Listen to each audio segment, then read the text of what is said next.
Weight loss सिरीजचा पुढचा डोसा आज आपण बनवणार आहोत, जो डायबिटीज फ्रेंडली आहे. डाएटवर आहात तर हा डोसा तुमच्यासाठी परफेक्ट आहे. फक्त 3 गोष्टींनी बनवा हा प्रोटीन रिच डोसा. पारंपरिक आणि हेल्दी बाजरीचा डोसा. बाजरी, मसूर, उडीद डाळ आणि मेथीदाणे स्वच्छ धुवून 6 ते 8 तास भिजत ठेवा. नंतर हे सर्व मिक्सरमध्ये टाकून थोडं पाणी घालून स्मूथ बॅटर वाटून घ्या. बॅटर एका भांड्यात काढून रात्रभर किंवा 8 ते 10 तास फर्मेंट होऊ द्या. सकाळी बॅटरमध्ये मीठ घालून हलकं मिसळा. तवा गरम करून त्यावर पातळ डोसा पसरवा.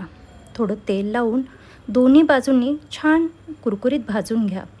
गरमागरम डोसा नारळाची चटणी, शेंगदाणा चटणी किंवा सांबारसोबत सर्व करा. हा डोसा प्रोटीन आणि फायबरनं भरपूर आहे. तांदळाचा डोसा सोडा आणि हा हेल्दी बाजरीचा डोसा एकदा नक्की ट्राय करा. अशाच हेल्दी रेसिपीसाठी फॉलो करा. रेसिपी आत्ताच सेव्ह करा.